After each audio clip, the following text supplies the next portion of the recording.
yo en una manera muy especial quiero dar un agradecimiento muy, pero muy particular. Durante todo este año, tantas cosas por decir, tantas cosas que contarles. Lo que fue difícil para mí pararme frente a un monitor para hablarles. No saben lo difícil que es muchas veces pararte para hablar y tratar de llegar al corazón de la iglesia. Muchos de tus mensajes me hicieron bien porque me hicieron entender que todavía el Espíritu Santo podía usar esas cosas de la ciencia, de la tecnología, de todo lo que tenemos a nuestra disposición para llegar a tu casa. Y ahí en tu casa, cuando comenzaba el año pasado, estábamos llenos de dudas, llenos de cosas que nos sucedían. Pero yo sé que la mano de Dios estuvo en tu hogar. ¿Cuántos dicen amén? Yo sé que la mano de Dios llegó cada miércoles, cada domingo. Y nos preparamos. Y cuando empezó el año pasado, en cierta manera, ¿se acuerdan el mensaje? Ahora te toca a vos. ¿Cuántos escucharon ese mensaje? Desde el corazón les hablé. Porque durante muchos años, muchas veces nos dábamos cuenta que por no sumarnos a la ola de tiempo que se vivía, muchos quizás no encontraron en nuestra iglesia el lugar para ellos y su familia. Siempre opté y siempre busqué la forma de enseñar la palabra y saber que la mejor herramienta que vos podías tener a tu disposición era la palabra. Cuando empezó este año y empezó el Ahora te toca a vos, me di cuenta que no me había equivocado, que no nos habíamos equivocado.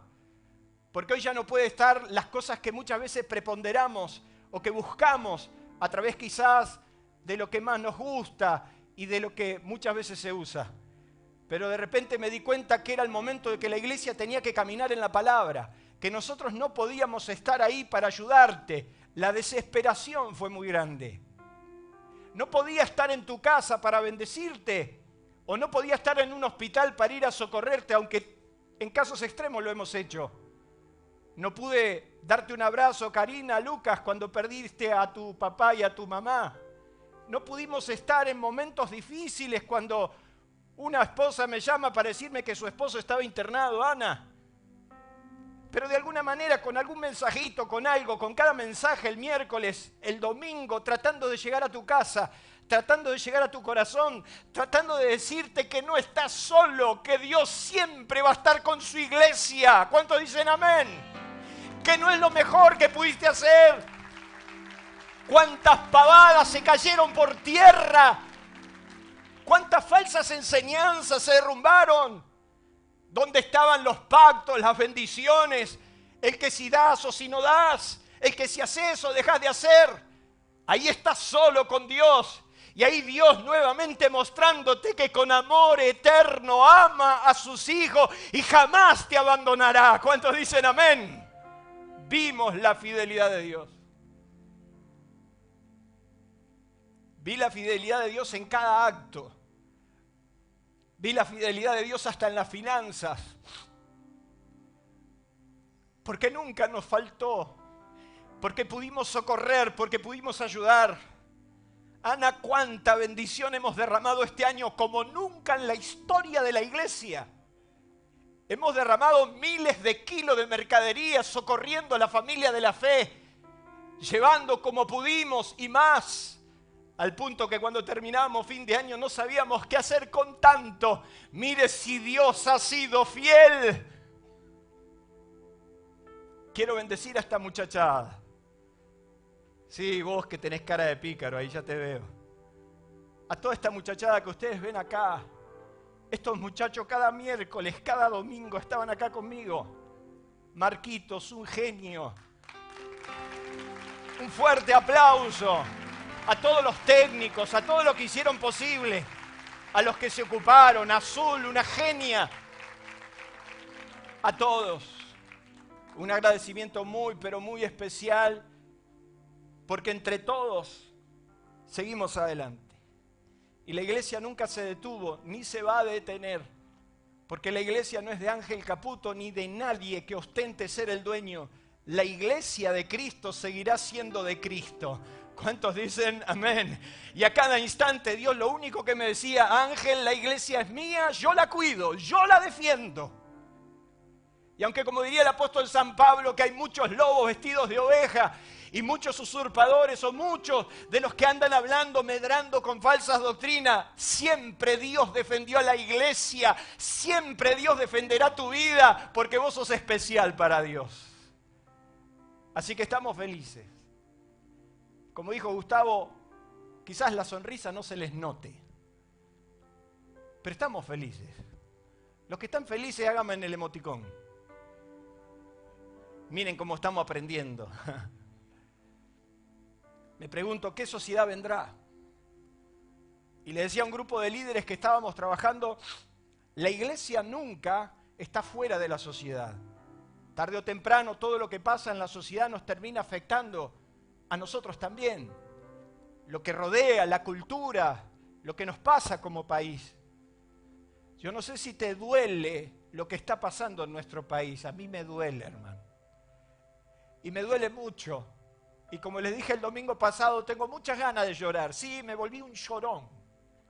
Yo no sé si las emociones se estuvieron movilizando tanto, pero sí, tengo ganas de llorar. Pobre país. Pobre país. Todo lo que nos está pasando, todos los dolores que estamos viviendo. ¿Qué sociedades tendremos? ¿Qué sociedad la iglesia va a enfrentar? Por eso que yo les digo desde lo profundo de mi corazón, que los cuentos de hadas ya se terminan, que los cuentos voladores ya se comprueban que son mentiras, porque como sociedad vamos a enfrentar una crisis tan fuerte que solo lo real de Dios es lo que te va a sostener. Que te vas a agarrar de eso que se llama Dios y solo su mano te va a sostener. Denle un fuerte aplauso a Dios.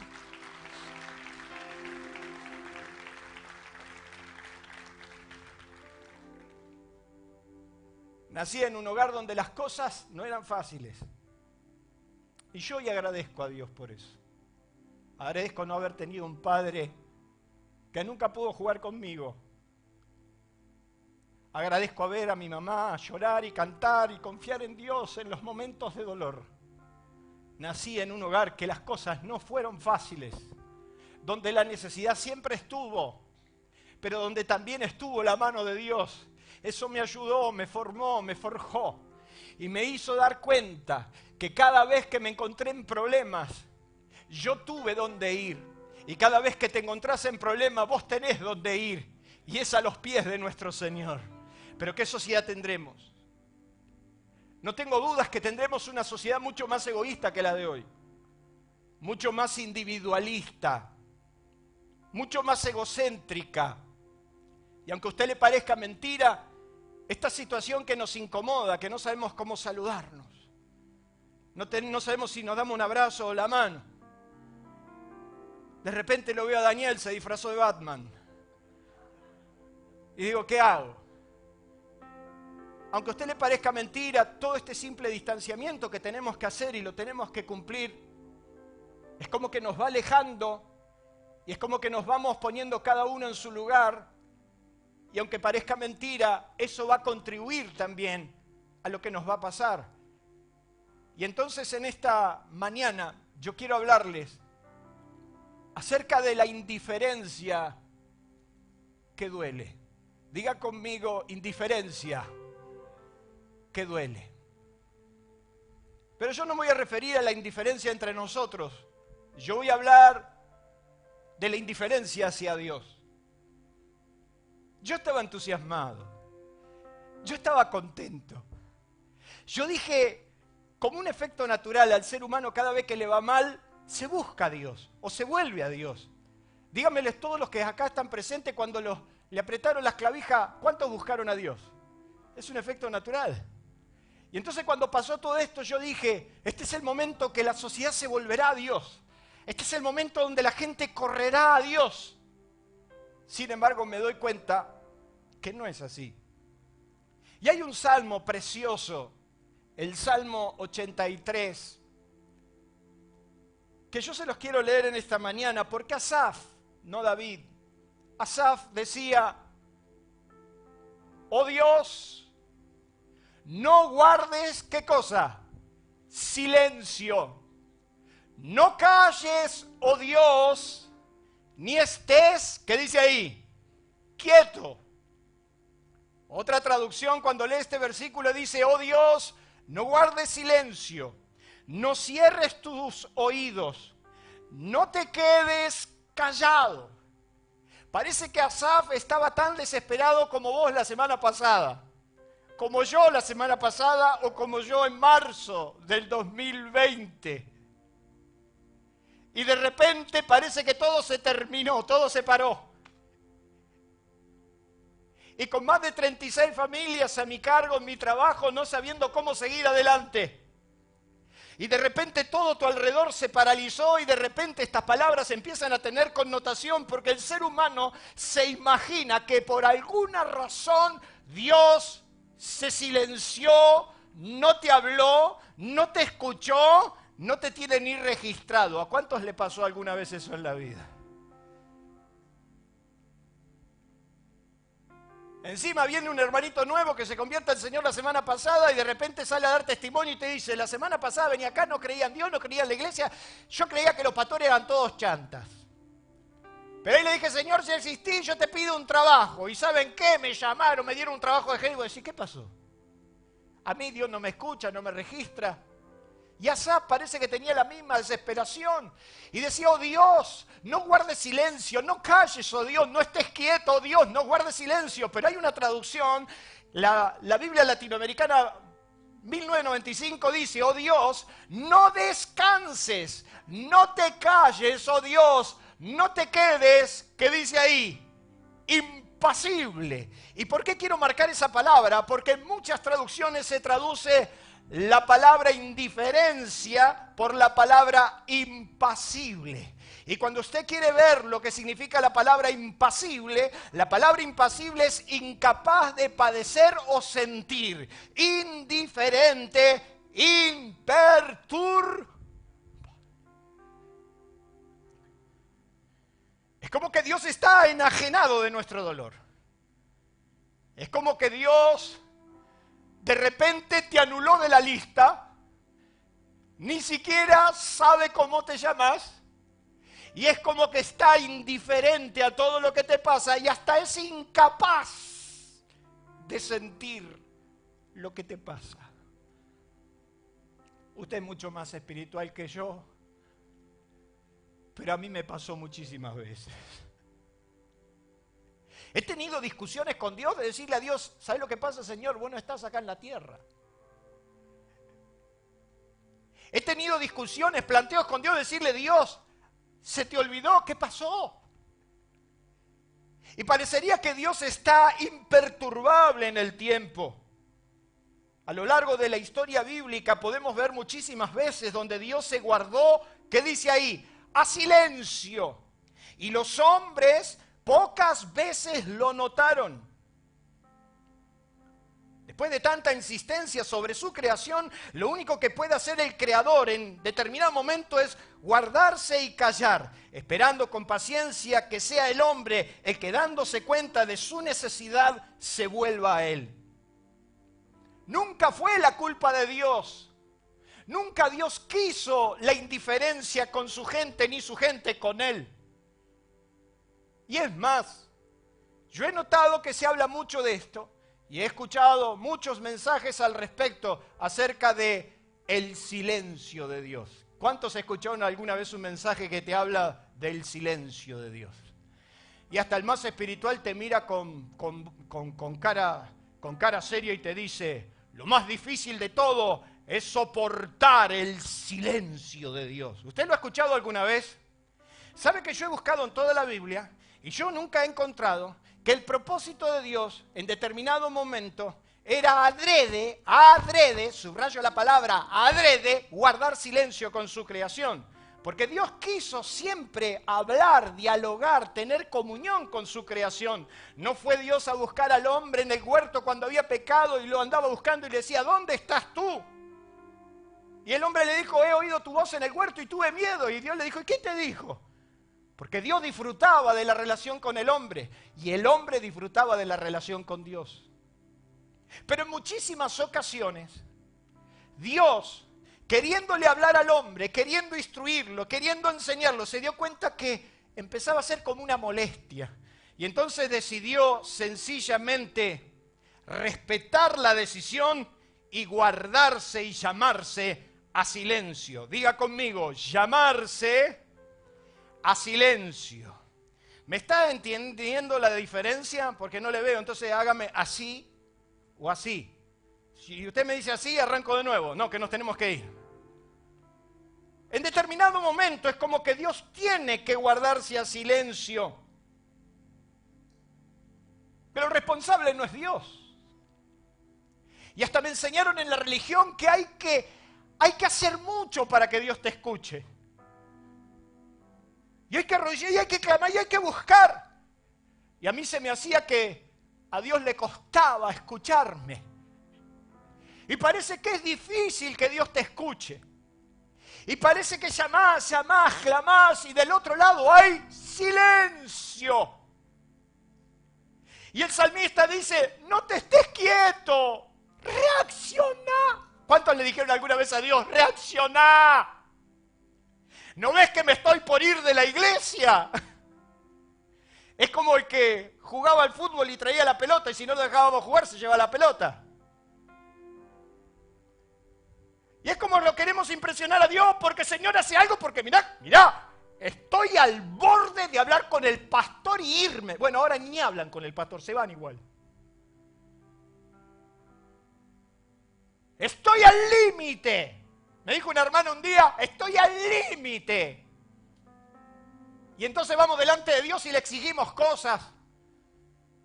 Nos ponemos en oración y de manera prepotente le recordamos primero a Dios toda la Biblia que Él escribió y se la recordamos hasta con versículo por si se había olvidado. Primera de Pedro capítulo 2 verso 1 dice, Señor. Y le recordamos a Dios una Biblia que Él escribió. Y nos enojamos con Dios porque Él no nos escucha y porque Él guarda silencio. Pero si Dios siempre disfrutó la relación con su creación, ¿qué es lo que está pasando? Elías le dijo a los de Acab, Elías le dijo a todos los falsos profetas, a los Baales y a los de Astoret, griten en voz alta, sájense, hagan ruido, por ahí su Dios está de viaje y no los escucha. Por ahí está sordo y no está para atenderlos. Y la religión te hace eso. La religión te va cargando de cosas y te va diciendo que Dios es difícil. Y si Él te escucha, guarda. Y al que Dios escucha es el Illuminati. ¿Cuántos dicen amén?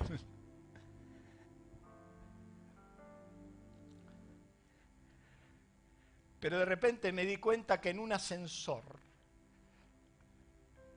subiendo de planta baja al 6º piso, encontrarme con un abogado que me iba a cortar en 4 y iba a escupir los huesos, me di cuenta que en ese ascensor Dios me escuchó. No puede ser posible que Dios te escuche en un ascensor. Pareciera que sí. Y lo único que dije fue, Dios, ¡socorro! De por sí es muy difícil ver un abogado realmente con corazón. No, mentira. Hay abogados muy buenos que tienen mucho corazón. Nosotros tenemos uno acá, por las dudas. Pero ese abogado realmente era malo. Era un demonio y tenía el poder para destruirme. Y de repente ese día cuando entré, lo encontré de semblante distinto. Me miró y me dijo, Ángel, estoy dispuesto a ayudarte. ¡Gloria! Entonces me empecé a dar cuenta que Dios te escucha. Que los silencios de Dios muchas veces son provocados por nosotros. Porque muchas veces nuestras actitudes lo alejaron a Dios. O porque muchas veces no nos dimos cuenta que muchos de nuestros actos lo único que hicieron fueron alejarlo a Dios en vez de acercarnos a Él. Dios siempre respetó nuestras decisiones y como buen padre siempre esperó aún cuando no quisimos escuchar. De todos los presentes, a mí me gustaría saber cuántos en algún momento no quisieron escucharlo a Dios y después se dieron cuenta del error que cometieron. ¿Cuántas veces Dios te quiso guardar? ¿Cuántas veces Dios te quiso decir, no, pará, por acá no es, por acá no es, por acá no es, por acá no es? Y llega un momento que Dios te respeta y dice, bueno, andale para adelante. En Isaías capítulo 30 dice que Dios le dijo a su pueblo, no vayan a Egipto, no escuchen los consejos de Egipto, por favor quédense en casa, quietos, yo los quiero sostener, los quiero ayudar. En quietud y en descanso está tu fortaleza, quédense quietos. Mas dice Isaías, mas no quisiste escucharme. Por tanto, Jehová esperará para tener de vosotros misericordia. ¿Qué va a hacer Dios? ¿Qué va a hacer Dios? Va a esperar. ¿Cuánto Dios te está esperando? ¿Cuánto Dios está esperando tu corazón? O sea que hay un momento que Dios quiso socorrerlo, pero como se dio cuenta que no querían escuchar, que los consejos que Él le quería dar no los querían recibir, entonces dice, por tanto Jehová esperará para tener misericordia. Y Dios viene esperando nuestra nación hace años. Dios viene esperando a su iglesia hace años y es hora que la iglesia se despierte del sueño porque su tiempo está cercano. Es hora de levantarnos y ponernos la autoridad que Dios nos dio. ¿Cuántos dicen amén? Den un fuerte aplauso a Dios. Dios siempre respetó a pesar de que no quisimos escuchar, a pesar de que los resultados tampoco nos convencieron. Dios está, perdónenme el término, hace mucho que no los veo, me tengo que zarpar, Daniel. Dios está a los gomazos, pum, pum, dándote de izquierda a derecha, izquierda, a ver si reaccionás. Dios quería que su pueblo reaccione y en Isaías 57 dice, en la multitud de tus caminos te cansaste, pero no dijiste no hay remedio. Hallaste nuevo vigor en tu mano, por tanto no te desalentaste. ¿Y de quién te asustaste y temiste? Que has faltado a la fe y no te has acordado de mí ni te vino el pensamiento. ¿No he guardado silencio desde tiempos antiguos?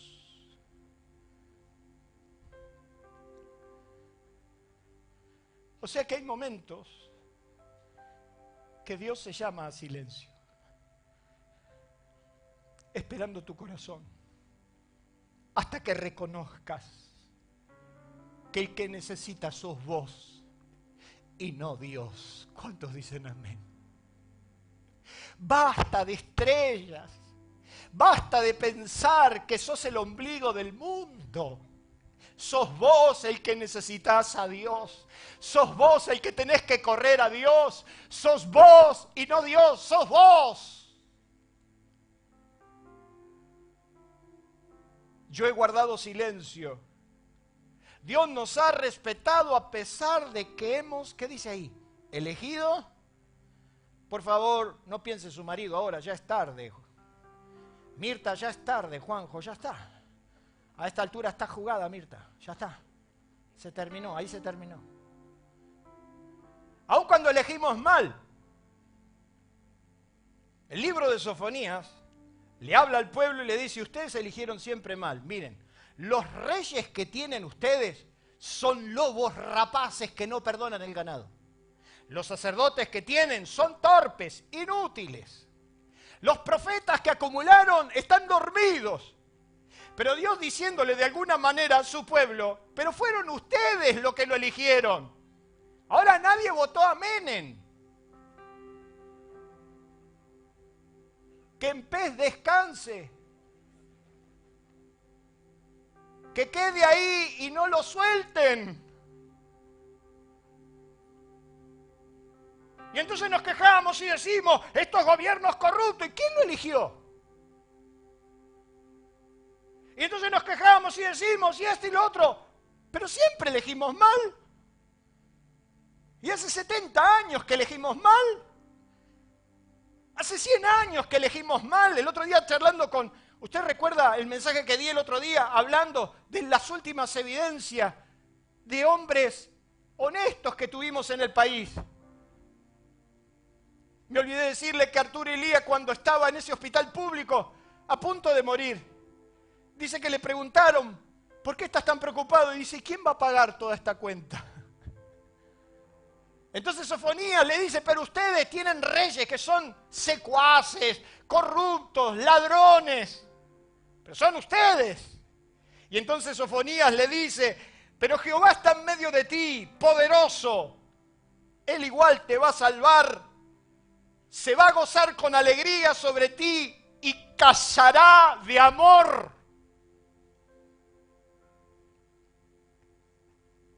Cuando se ama, se calla también. ¿Y cuántas veces tuviste ganas de decirle a tu esposa, mirá, te mando con tu mamá? A lo que mi suegra ya me dijo que no la aceptaba. Y ayer cumplimos 29 años de casado, mi amor, lo mejor que te pasó en la vida.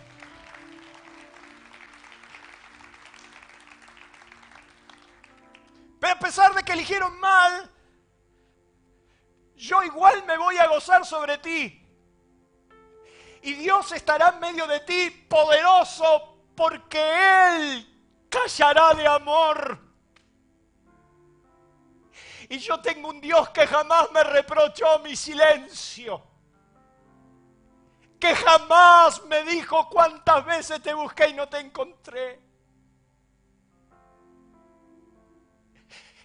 Acercarte a la cruz es darte cuenta que con amor eterno Él te vuelve a amar y Él callará de amor.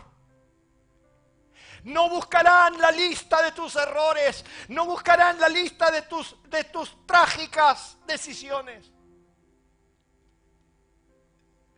Sencillamente guardará silencio por amor. ¿Cuántos alaban la misericordia de Dios?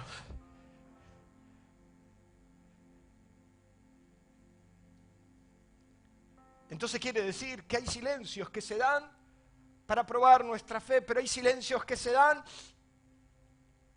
por nosotros mismos. Y entonces, quiero dejarle 4 puntos que me gustaría que lo tengan presente, porque ¿qué nos dejó esta actitud? En primer lugar, perdemos identidad y propósitos.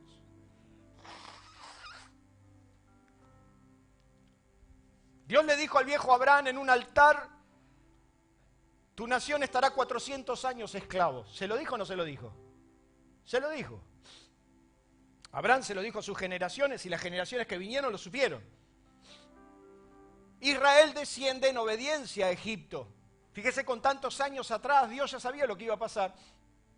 Jacob no quería bajar a Egipto, pero Dios le dice, baja a Egipto, porque es mi voluntad, porque en Egipto voy a hacer de ti una gran nación, una nación poderosa. Pasaron los años, esas 70 personas, y pasaron 400 años. Diga conmigo, 400 años. No lo escucho. Dígalo fuerte. 400 años. Que al poquito tiempo se empezó a notar la falta de revelación, la falta de consejo, la falta de palabra. Y pasaron los 400 años y usted va a encontrar en los días de Moisés que Israel gemía, clamaba, pero nadie se acordaba lo que Dios había dicho. Imagínense que ellos se tendrían que haber acordado que Dios le dijo que se iban a cumplir los 400 años. Si Ángel Caputo hubiera estado en la escena, yo hubiera empezado a decir, che, el año 400 se cumple este año. Chucky, este año nos vamos. Le digo a Chucky porque es el único que me cree, pero sí. Entonces yo estaría con el calendario y diría 390, 391, 392, 393, 399, 400. Dios le dijo a Abraham, 400, ¡zas! Este año nos vamos. Y lo que tendría que haber sido una tragedia se hubiera convertido en una enorme libertad, porque entonces el campamento de Israel se llenaría de la buena noticia de que este año nos vamos de Egipto y nos vamos con los bolsillos llenos. ¿A cuánto le gustaría eso?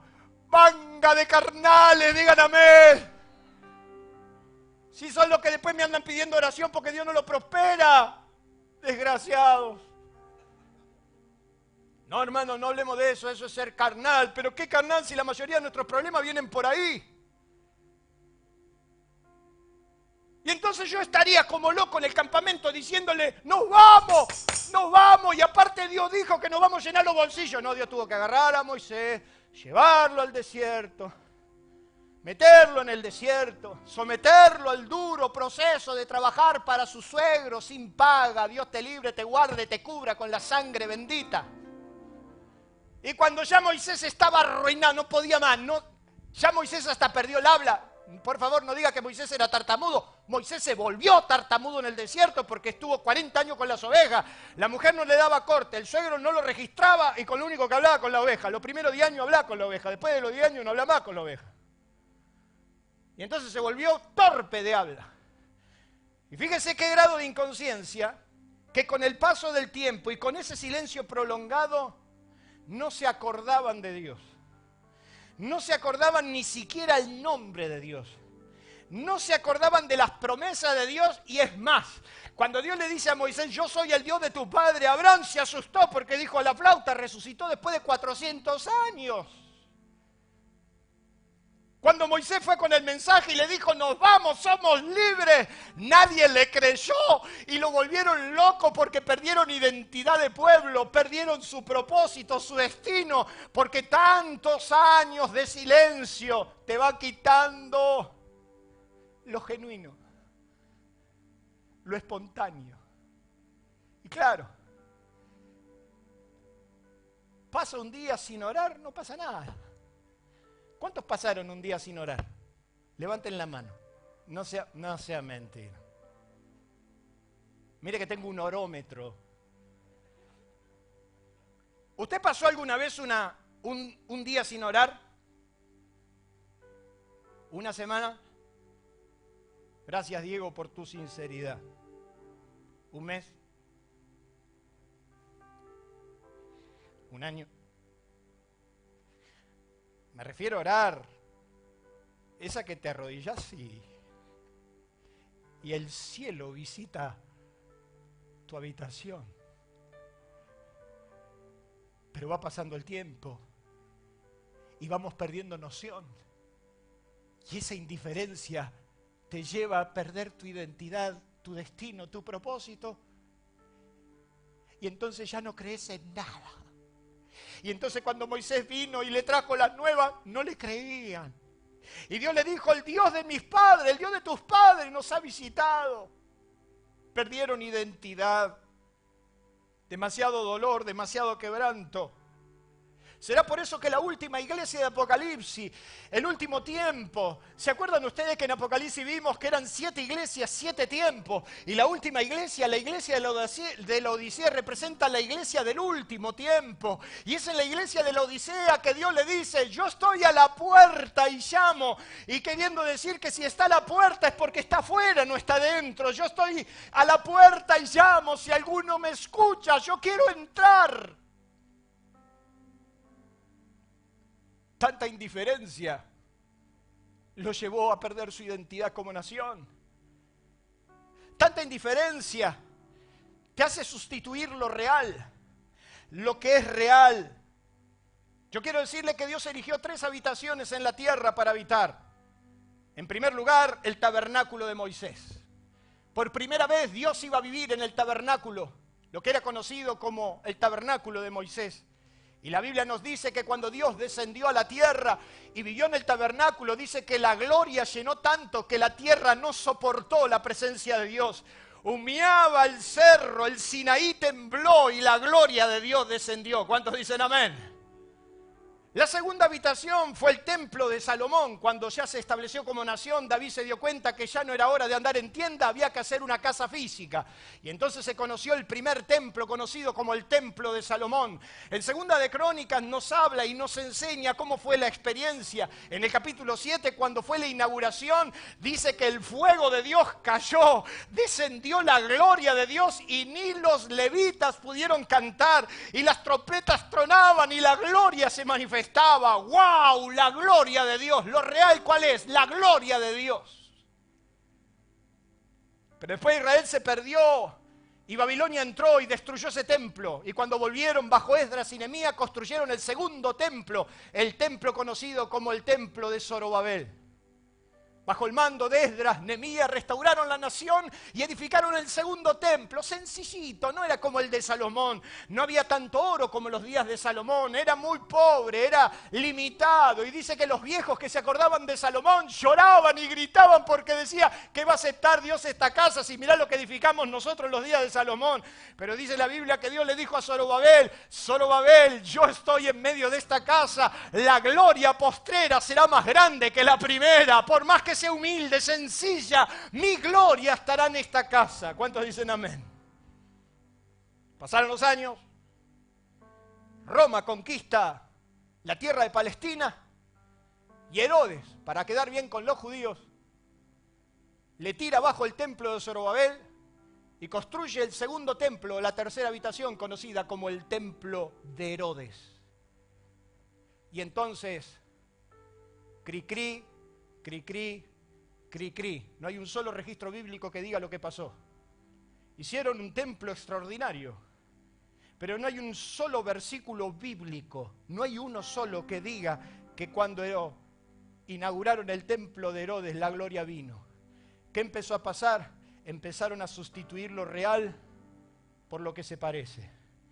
Y yo quiero decirles a todos, me da 5 minutos más, este mensaje lo tengo que terminar. ¿Qué tiene que ver la paja con el trigo? ¿Qué tiene que ver la billu con el oro fino? ¿Qué tiene que ver? Se parecen, pero no son iguales. Y hay muchos que se quieren parecer a Dios, pero no son Dios, no es Dios. Y entonces cuando nos vamos alejando de Dios empezamos a sustituir lo real por lo que no es. Y Jesús mismo se paró en su época y dijo: destruyan este templo, yo en 3 días lo levanto. Es más, Jesús dijo: esto es cueva de ladrones, ni siquiera es casa de oración. La actitud nos ha llevado a romper todo. Y así es el hombre cuando se va alejando de Dios, rompe todo. El último gran profeta del Antiguo Testamento fue Malaquías, y dijo que Dios iba a levantar un profeta para restituir la familia, porque hasta la familia estaba destruida. Las familias se habían quebrado. Y dijo: yo levantaré al profeta, y este traerá el corazón de los padres hacia los hijos, y el corazón de los hijos hacia los padres, no sea que yo venga y hiera la tierra con maldición. Se habían alejado tanto de Dios que hasta habían destruido lo más sagrado, que era la familia. Pero si hasta cuesta encontrar el verdadero ejemplo, el buen ejemplo de la familia, aún en las filas en Cristo. ¿Cuántos dicen? De Malaquías, el último profeta, a Juan pasaron 400 años de nuevo. Diga conmigo, 400 años. 400 años que no se escuchó la voz de Dios. 400 años que nos volvimos insensibles. 400 años que nos volvimos indiferentes. 400 años que perdimos la docilidad, perdimos la sensibilidad de Dios. Y entonces, ¿saben lo que hacemos? Rompemos todo.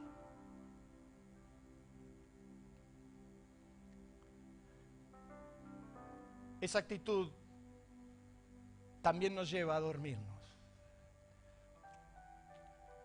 A sencillamente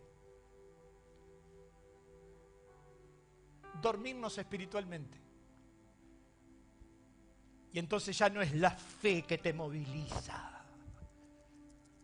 Ya no es ese rema que te despierta. Ya no es esa palabra que te sacude. Y entonces atravesamos un cristianismo muy mediocre. Un cristianismo muy sensitivo. Donde si no se hacen ciertas cosas, la gloria no está. Muy sensitivo, muy de ofensa. Muy si Dios no me da, entonces ¿dónde está Dios? Un cristianismo donde pide demasiadas explicaciones y tiene muy pocas obligaciones. Es la cultura que nos invadió. Es la cultura que nos dicen: a vos te tienen que dar, que te tienen que dar. Y entonces tenemos un montón de derechos, pero ninguna responsabilidad. Me voy a morir predicando este evangelio. Yo amo el evangelio del compromiso, del amor, de la entrega. El evangelio que te dice, el que me quiera seguir, niéguese a sí mismo, tome su cruz cada día y sígame. Me moriré predicando esta palabra. Y cuando se aburren de mí, por favor, me lo hagan saber. Pero hasta el último mensaje predicaré lo mismo. Un cristianismo donde Dios no puede probar la fe de nadie porque Dios es nuestro esclavo. Porque nosotros nos paramos delante de Dios y le decimos lo que Él tiene que hacer, cómo lo tiene que hacer y de qué manera lo tiene que hacer. Y si no lo hace exactamente como a mí me gusta, entonces yo planto bandera y me voy. Y que Dios me venga a buscar a mi casa. Un cristianismo muy mediocre que te dice no importa, podés seguir en tu vida de pecado, total, Dios te entiende, que Dios te va a entender, si Él vino a morir por nuestros pecados y a decirte vete, pero ya no peques más. Claro que te vas a morir pecando, ¿cómo no te vas a morir pecando? Todos somos pecadores, pero te tiene que doler por lo menos. Las desfachatez, el descaro con el que encaramos ciertas cosas, a mí hasta me dan vergüenza. Entonces nos dormimos.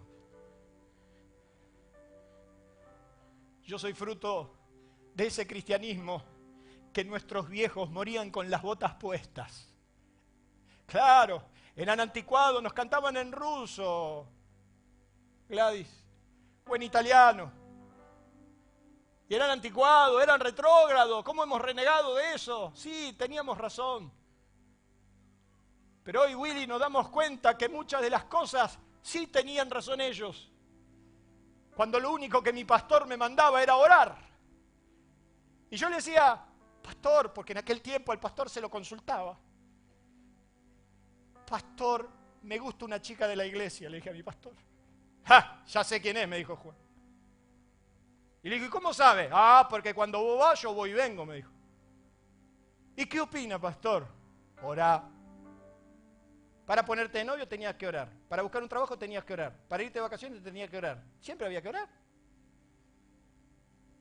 Pero yo soy fruto de un cristianismo que se arrodillaba, que clamaba, que buscaba, que leía la Biblia. Pero nos dormimos. 4 generaciones iban a recordar lo que pasó en los días de Joel. La oruga, el saltón, el revoltón habían arrasado el país y lo habían puesto sobre sus rodillas. Dios estaba dispuesto a reconciliarse con su nación y a decirle que los iba a restaurar a tal punto que iban a recuperar todo lo que habían perdido. Dios le dijo, ya termino, Jorgito, Dios le dijo que los iba a bendecir y que los iba a restaurar y que les iba a devolver todo lo que el diablo le robó. ¿A cuánto le gustaría recuperar todo lo que el diablo te robó? El único problema que tenía es que estaban dormidos.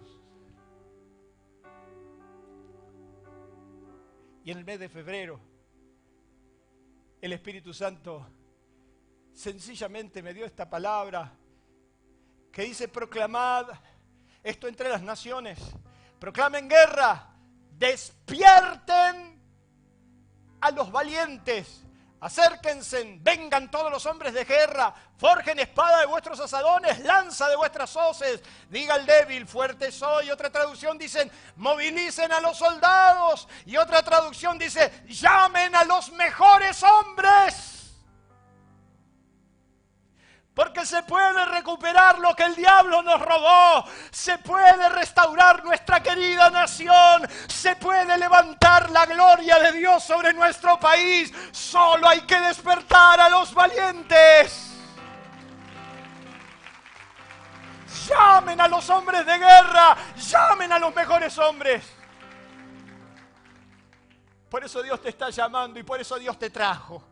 Y por eso Dios te trajo a esta casa, a esta iglesia. Y por eso Dios te levantó y Dios te sumó. Porque vamos a hacer una gran obra en nuestra nación. Una obra que nadie supo ni nadie entendió. El avivamiento entonces será real. La gloria será real.